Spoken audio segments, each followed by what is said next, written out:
زبور 22 جانکنی میں پکار اور ستائش کا گیت۔ آئے میرے خدا تو نے مجھے کیوں چھوڑ دیا؟ تو میری مدد اور میرے نالہ و فریاد سے کیوں دور رہتا ہے؟ آئے میرے خدا میں دن کو پکارتا ہوں پر تو جواب نہیں دیتا اور رات کو خاموش نہیں ہوتا، لیکن تو قدوس ہے، تو جو اسرائیل کی حمد و ثنا پر تخت نشین ہے۔ ہمارے باپ دادا نے تجھ پر توکل کیا، انہوں نے توکل کیا اور تو نے ان کو چھڑایا، انہوں نے تجھ سے فریاد کی اور رہائی پائی، انہوں نے تجھ پر توکل کیا اور شرمندہ نہ ہوئے۔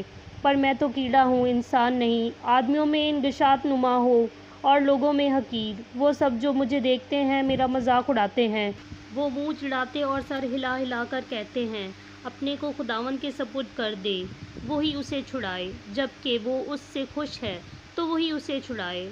پر تو ہی مجھے پیٹ سے باہر لایا، جب میں شیرخواہ ہی تھا تو نے مجھے توکل کرنا سکھایا۔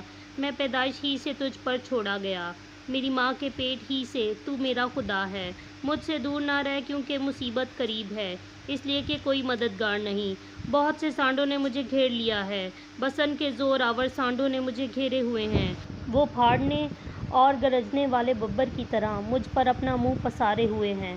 میں پانی کی طرح بہہ گیا، میری سب ہڈیاں اکھڑ گئیں، میرا دل موم کی مانند ہو گیا، وہ میرے سینہ میں پگھل گیا، میری قوت ٹکرے کی مانند خشک ہو گئی اور میری زبان میرے تالو سے چپک گئی، اور تو نے مجھے موت کی خاک میں ملا دیا، کیونکہ کتوں نے مجھے گھیر لیا، بد کرداروں کے گروہ مجھے گھیرے ہوئے ہیں، وہ میرے ہاتھ اور میرے پاؤں چھیدتے ہیں۔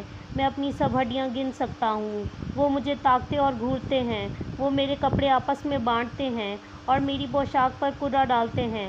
لیکن تو اے خداوند دور نہ رہ، اے میرے چار ساز میری مدد کے لیے جلدی کر، میری جان کو تلوار سے بچا، میری جان کو کتوں کے قابو سے، مجھے ببر کے منہ سے بچا، بلکہ تو نے سانڈوں کے سینگوں میں سے مجھے چھڑایا ہے۔ میں اپنے بھائیوں سے تیرے نام کا اظہار کروں گا۔ اے خدا سے ڈرنے والو، اس کی ستائش کرو، اے یعقوب کی اولاد سب اس کی تمجید کرو، اور اے اسرائیل کی نسل سب اس کا ڈر مانو، کیونکہ اس نے نہ تو مصیبت زدہ کی مصیبت کو حقیر جانا، نہ اس سے نفرت کی، نہ اس سے اپنا منہ چھپایا، بلکہ جب اس نے خدا سے فریاد کی تو اس نے اس کی سن لی۔